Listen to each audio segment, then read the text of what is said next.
How's everybody doing this morning? Good? Well, Milos will be preaching next 4 weeks, you know that? Yeah. Because Pastor Gordon has too much vacation on his hands.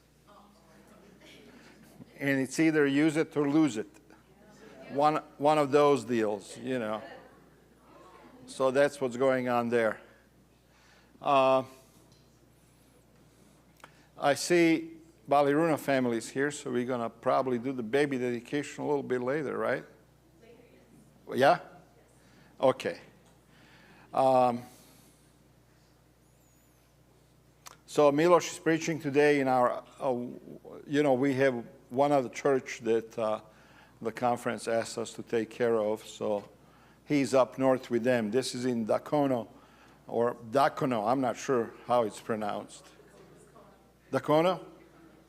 It's, when I came to Arvada, I didn't know how to pronounce Arvada. And a lot of people who are not from around here, they don't know how to say Arvada. Did you notice that? When people talk about Arvada, they just...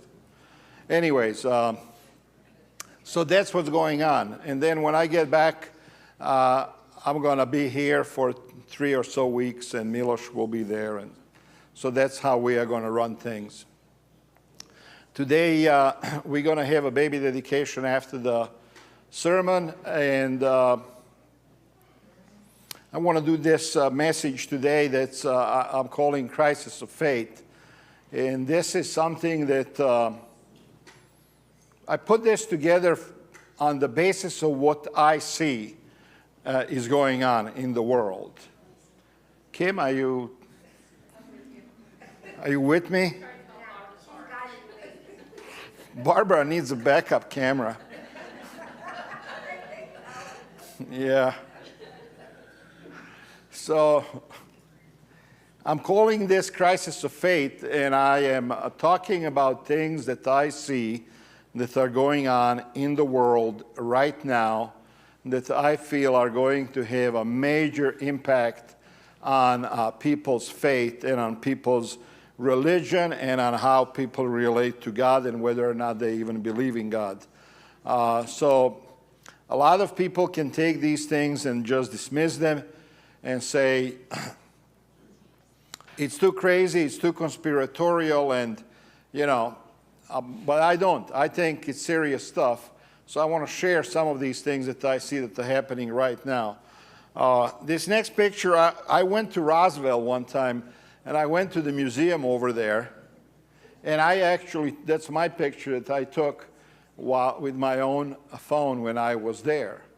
And in Roswell, they say that there was a UFO crash years ago, back in the, 50s, and that United States government recovered it and covered it up, and they say that President Eisenhower made a pact with extraterrestrials to receive the technology from them, and we would leave them alone and keep their presence a secret on this planet.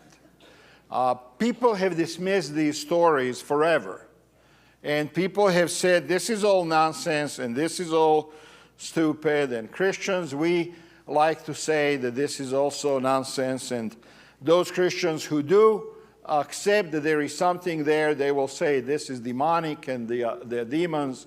And however you want to look at it, it's okay. But the fact is that this is now one of the front and center stories in the world.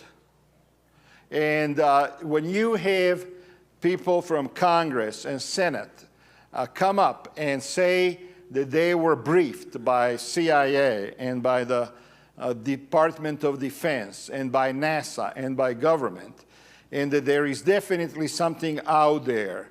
And they keep now repeating this constantly for the last 4 or 5 years. It has been intensifying this news that there is something out there.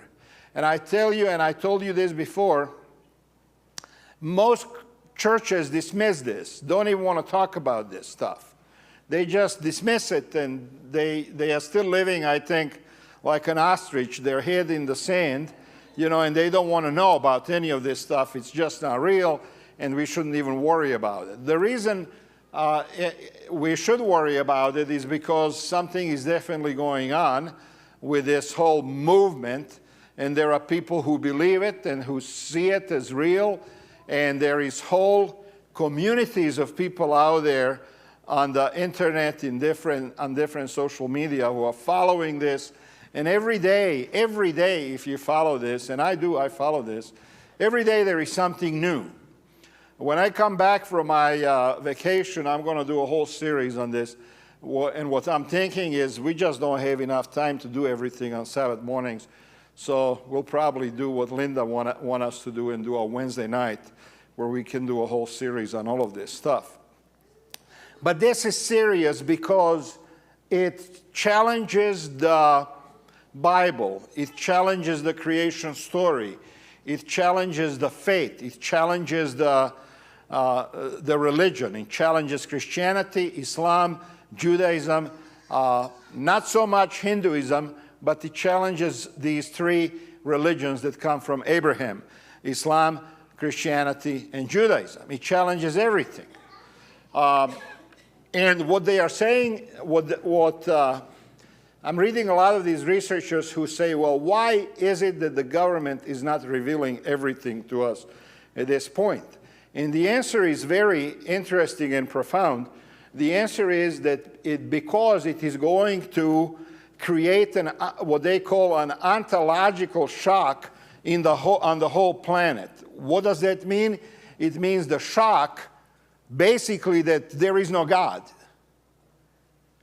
There's a shock. And the government, they say, that's why the government doesn't want to release everything that they have, because it's going to shock the world when all of these Christians and Muslims and Jewish people find out that there is no God.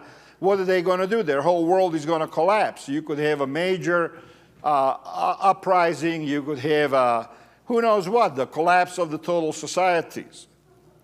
So this stuff, a lot of people are dismissing, but this is a serious issue that's going on in the world now. And it's not just serious because, we keep hearing stories about it in the news. It's serious because a lot of people, especially the younger generations, they buy into this all the way. And they totally believe that the story of creation was made up. It's just a myth. They believe that the life on this planet is maybe 2-3 billion years old. They believe that there were many civilizations before ours, much more advanced than us. They believe that beings of higher intelligence, beings who have maybe evolved on other planets or maybe even on this planet, that they are the ones who genetically modified human beings to who we are now today. So this is not just now a fringe theory anymore that, maybe a radio show like Coast to Coast at 2 o'clock in the morning is going to talk about. This is now something that is mainstream. And this is now something that you can do your own research, and you will find out names such as Anna Paulina Luna, who is a congresswoman. You will look at different senators. You will look at people who are in our government. You will look at people who are Navy pilots, Air Force pilots, people who have rank in the military, who are all saying that this stuff is real, it's out there, it's just a matter of time before it is revealed. So that's why I'm calling this sermon today a crisis of faith, because this is one of these things that is eroding the faith for many people. Just eroding it. You follow what I'm saying? Just eroding it. If you're a 16, 17, 18-year-old person, young person, 20-something, and you're looking at this is not abnormal to you because you are already living in the world of computers and science and all of this modern stuff that maybe somebody as old as me is not familiar with as much. I mean, the scientific, I mean, what did I grow up on? Star Wars? You know, and it was like Star Wars, and what was the other one?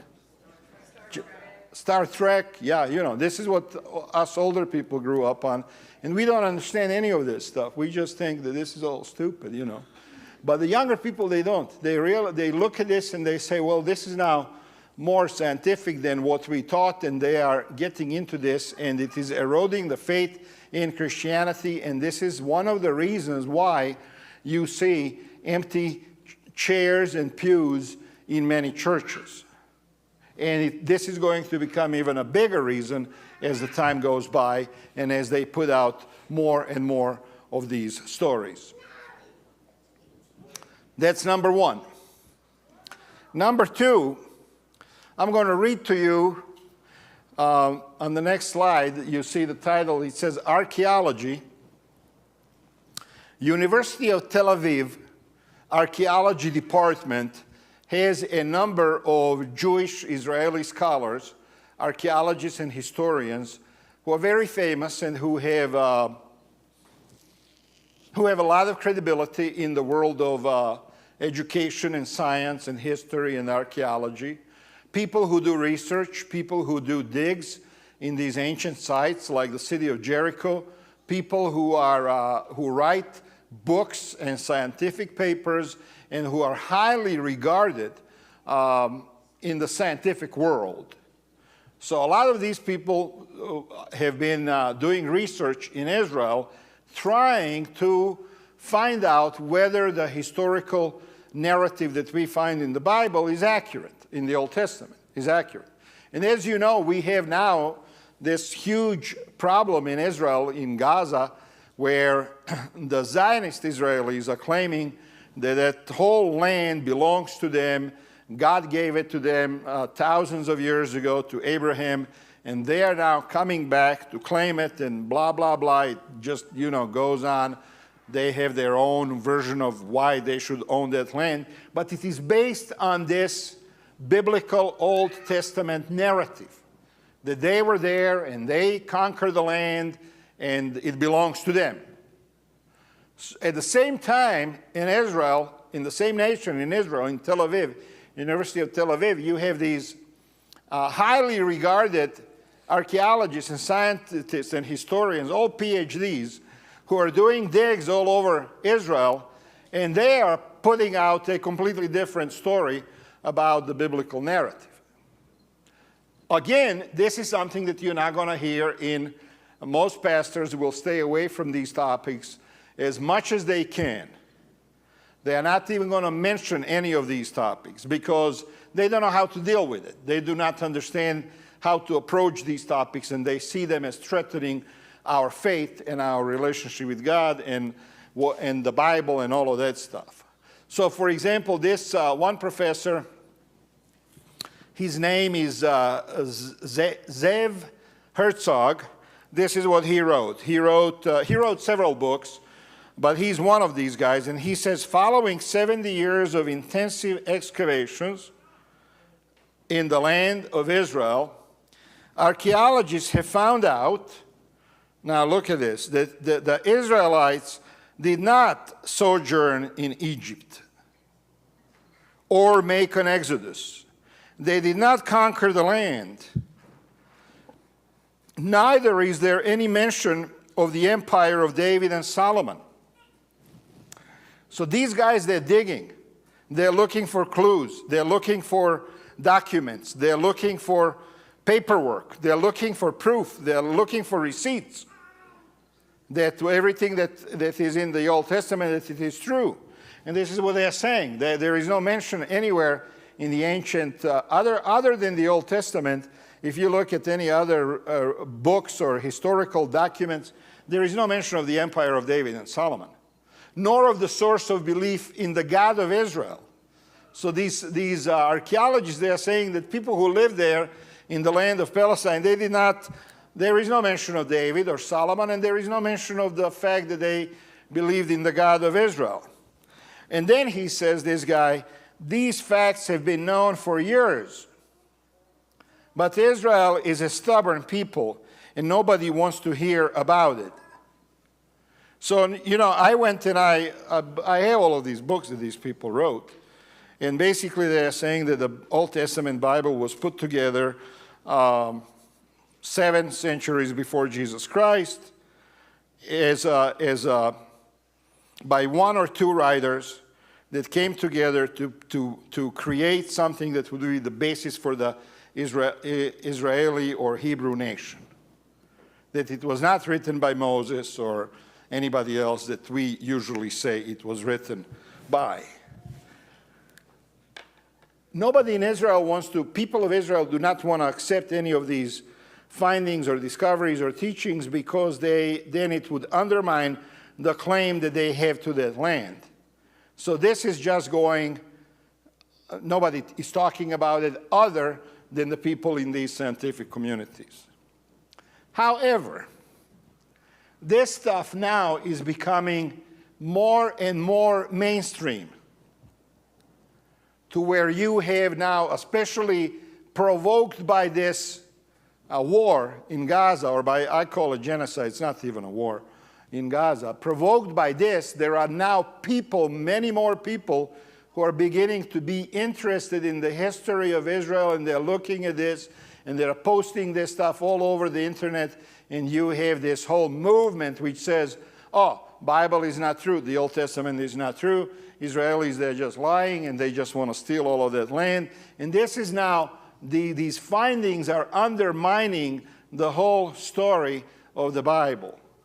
And you have a lot of people now who are basically saying, well, if the Old Testament is not right, what about the New Testament? What about the story of Jesus? Was that even right? Do you see what we are dealing with here?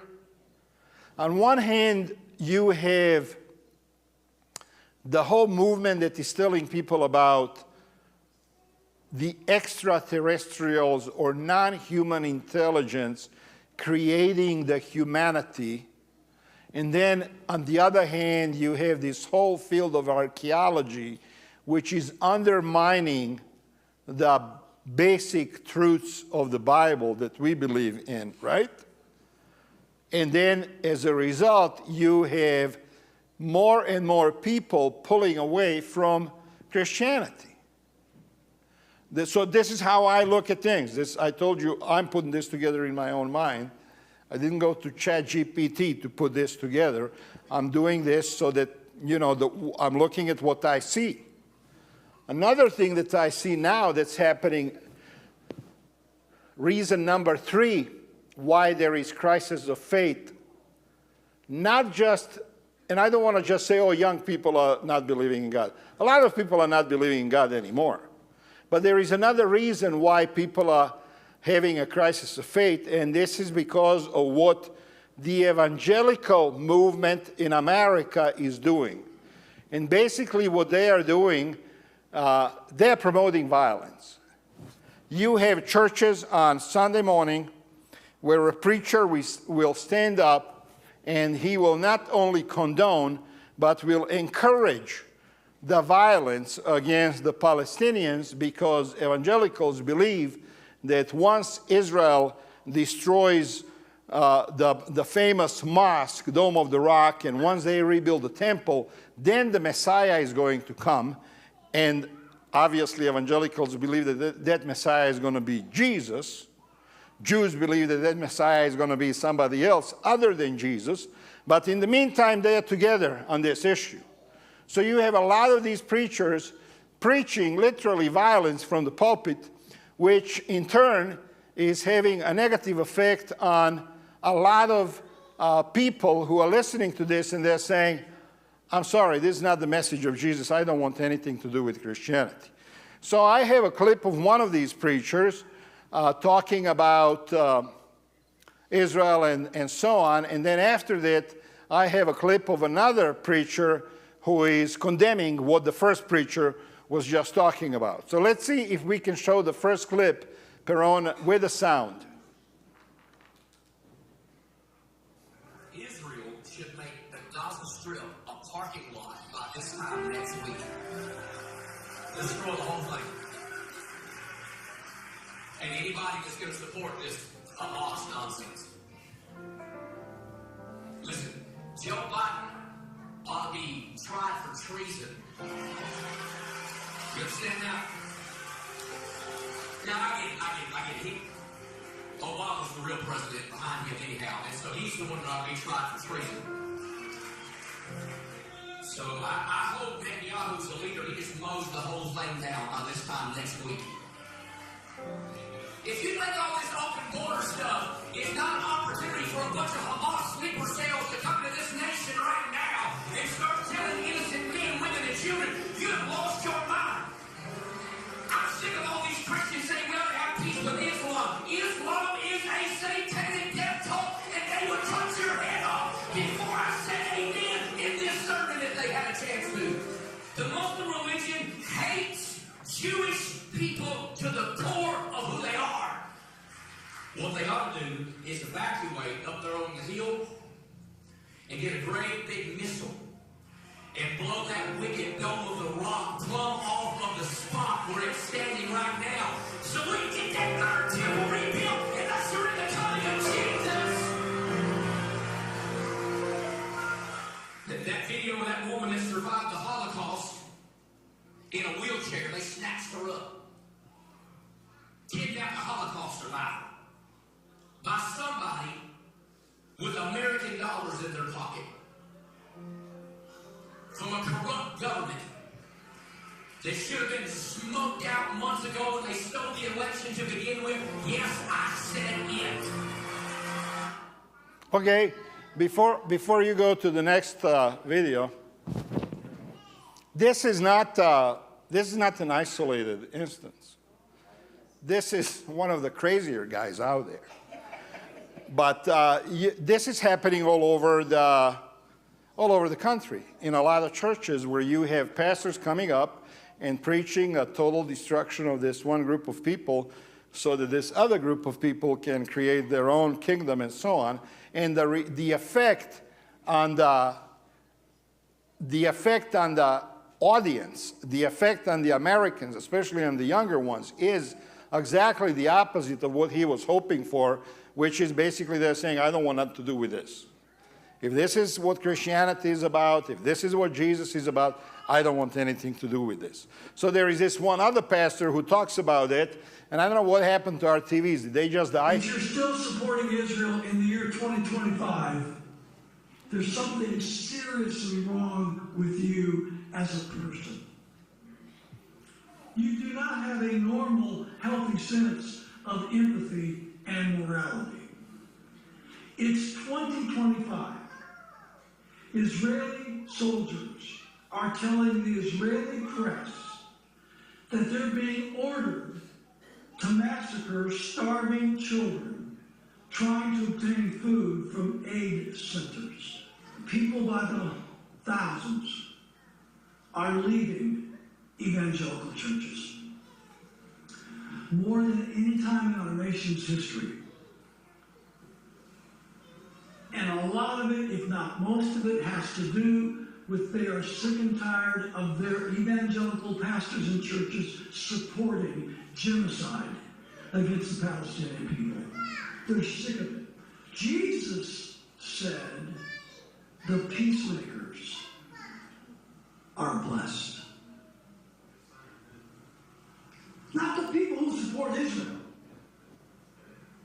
That's not what Jesus said. Did he?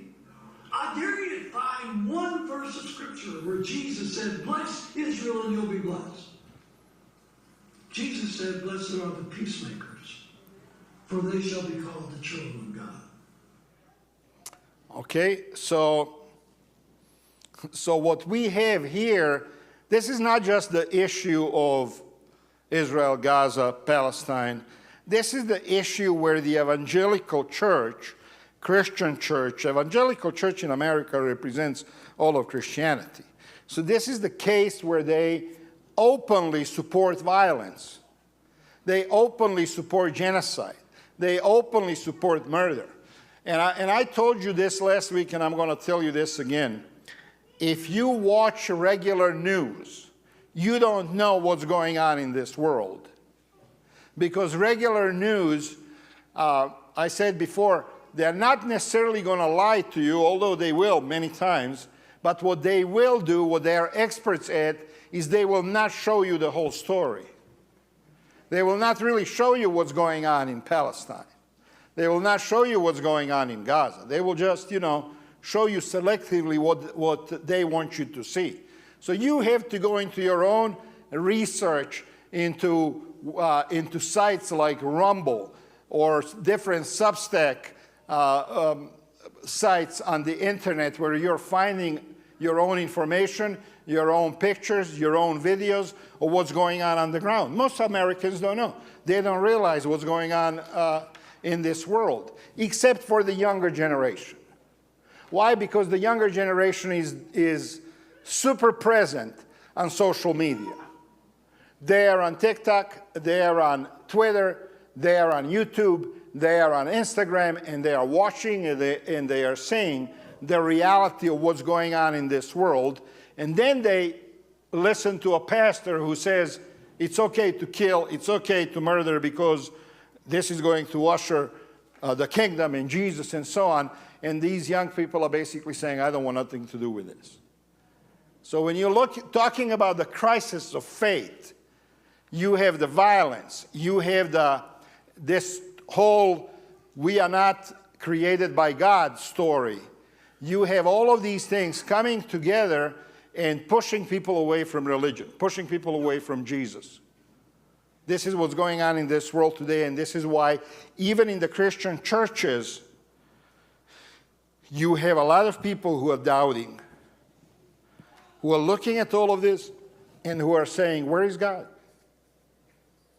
How come all of these things are allowed to happen?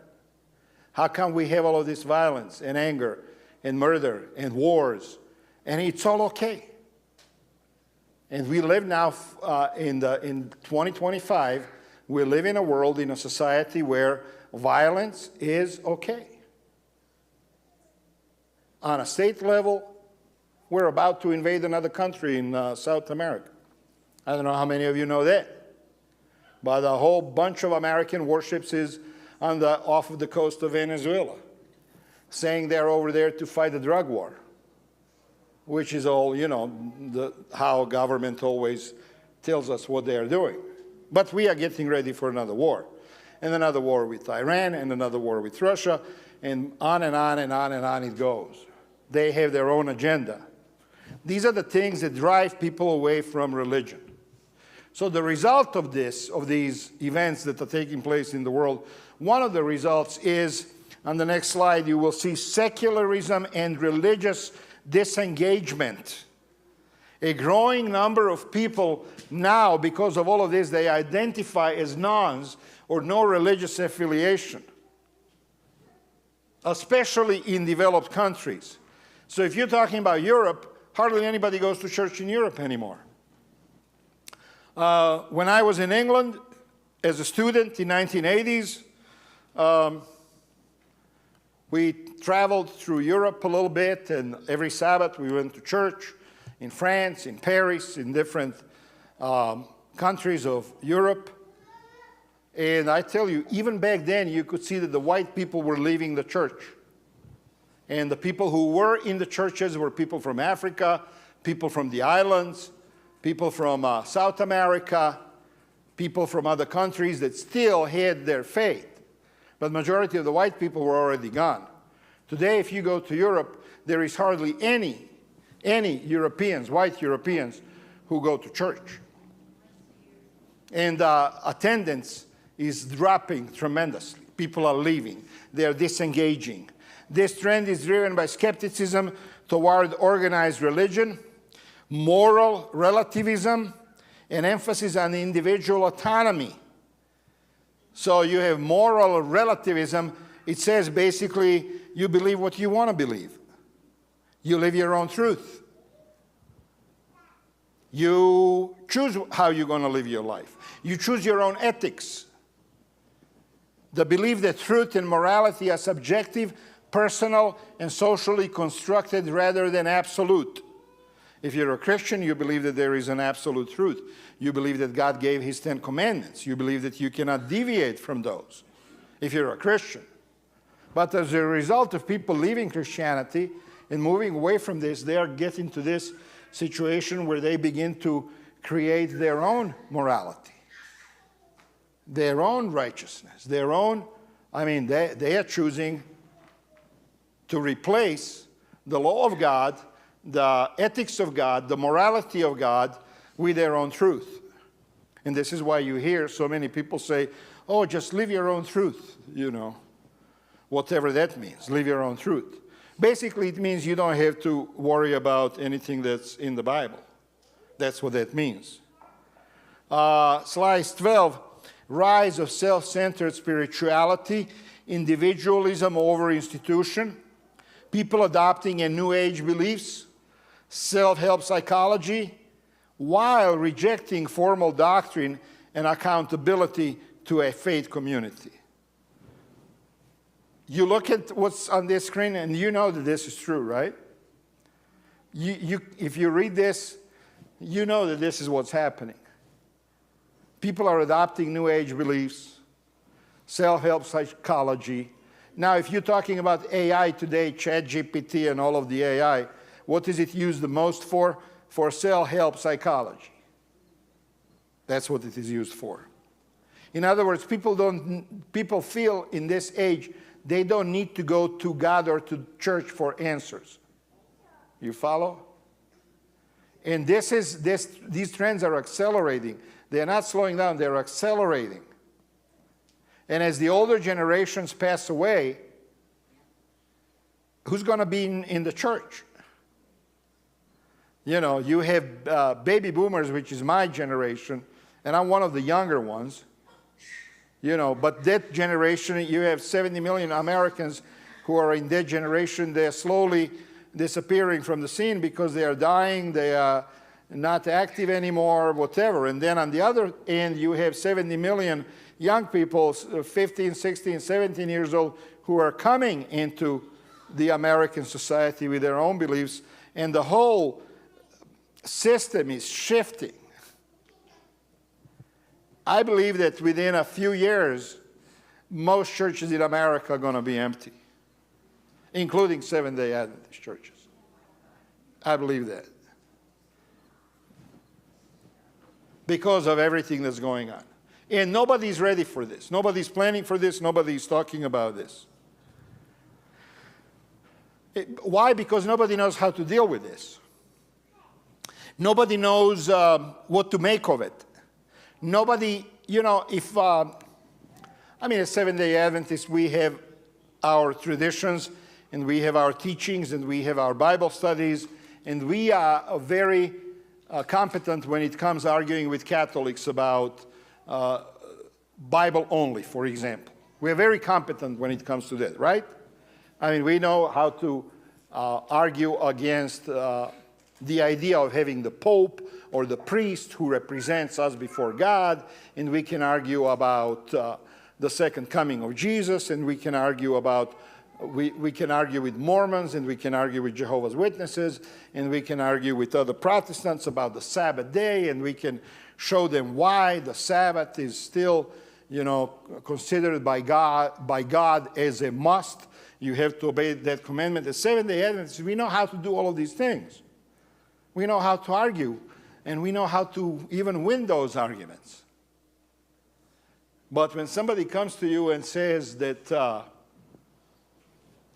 you were created by some intelligence other than human beings, and it wasn't God, and there is saucers flying around, and there are pictures, and you have serious people coming out from the government to testify about all of this, we don't know how to argue against that because we haven't learned. Or any of these other issues that I talked about today. Seventh-day Adventists are divided on this whole Israel-Gaza thing. You have conservatives, you have liberals, you have people who support Netanyahu and Trump, and you have people who, on the other hand, who support the more of a liberal agenda in the Seventh-day Adventist Church. We are not united on any of these issues. We're just like the rest of the society. And we don't know how to deal with this. And I think the problem is that we try to deal with this, with all of these issues, by learning how to argue with people about whether or not something is true or not true. And I think that's the wrong approach. I think what we are dealing with and what we should be learning how to do is a spiritual connectedness to God. Not just the theoretical knowledge of the Bible or history, which we have a lot of. You know, we have a lot of materials that we can read, and there is all kinds of knowledge there about all of these things. But we are not spending enough time teaching our people and teaching ourselves that we are dealing with the spiritual entities. God is a spirit. Angels, Jesus. We are talking about the spiritual powers and forces. We are talking about the Holy Spirit that we don't understand. If your faith is going to be based on some archaeological finding, then you're going to lose that argument, because next year somebody is going to come up with another archaeological finding. If your faith is based on a particular translation of the Bible, you know, tomorrow some researcher is going to find out that that word didn't really mean that in the original language, and then what are you going to do? You see what I'm saying? We generally put our faith in these studies and in the facts and in the archaeology, and this is wrong. Our faith should be in the Holy Spirit. Our faith should be demonstrated through deep connection to God on a spiritual level, which is something that most people don't know how to do. We don't know how to pray properly.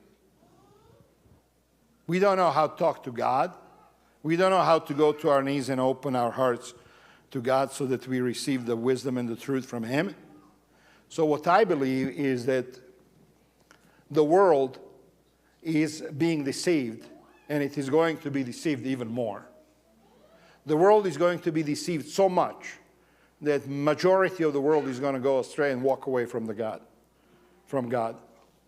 That's what's going to happen. Except a few who did not really worry about archaeology or what the government has to say or what the evangelicals have to say or none of that stuff. But few who have cultivated a personal devotion to a God that we cannot see or hear. Matthew 11:25 and Luke 10:21, they have the same verse. You have hidden these things from the wise and learned and revealed them to little children. See what the Bible is talking about? God reveals the ultimate truths, not to the PhDs, and not to the world leaders, and not to the fancy preachers.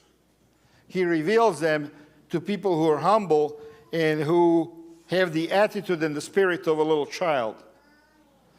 In other words, a little child believes, right? They believe their mom and they believe their dad that they're going to take care of them. And little kids are trusting. And little kids don't need evidence to trust. They are trusting. And this is the type of people that God reveals Himself to. Matthew 18:3-4 says, Jesus says, unless you change and become like little children, you will never enter the kingdom of heaven. So you and I, we can spend days, hours, years studying fancy Greek and Hebrew languages. We can follow different people on YouTube. We can do all kinds of things. We can try to collect thousands of books that have evidence for this or for that. But the real key is in becoming trusting of God as a little child would be trusting of their mother or their father. That's the real key. And this is the lost art. This is the lost practice. This is the lost truth. And we don't teach about that because it's hard. It's hard to teach about that because, I mean, we want steps, right? We want, religion for dummies. Something fast and simple, and give me 3 steps, and then I can follow those, and give me a chart, give me a spreadsheet, and then I can do it. It's deeper than that. It's about opening your heart to God. It's about taking time and speaking to God that you cannot see. Knowing and feeling that He hears you. And He knows you. And He has your heart in His hands. Your soul is connected to Him. Proverbs 3:5-7 says, trust in the Lord with all your heart. And lean not on your own understanding. Do not be wise in your own eyes. Do you think that God didn't know that this time was going to come? When everything was going to be undermined? When the rug was going to be pulled out from under Christianity? You think God didn't know that? But the Bible already taught this thousands of years ago. Trust in the Lord with all your heart. And lean not on your own understanding. That's right. That's right. In everything acknowledge God. So, people, events, situations, they can shake you up. They can attack your faith with arguments and with proof. But they cannot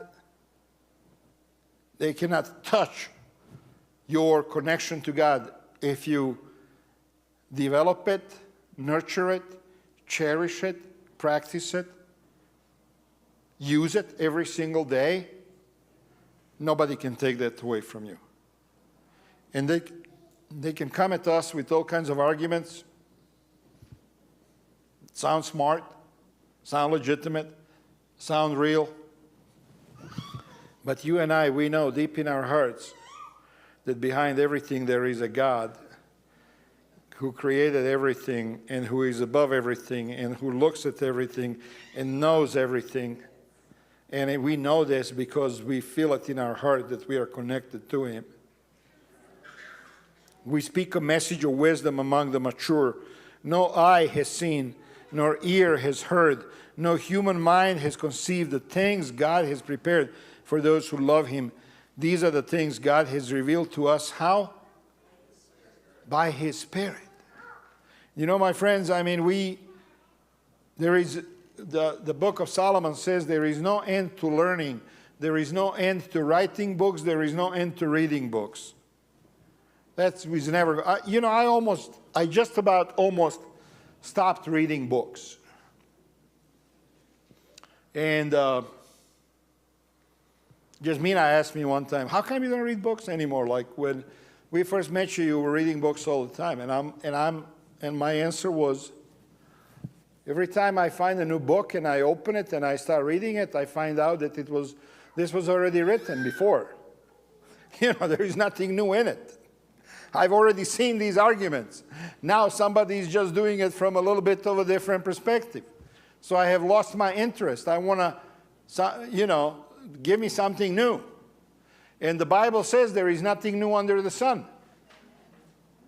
So all of these things, if you don't have a connection to the Spirit of God, if your spirit, your soul is not connected to God on a daily basis, that person is going to be lost.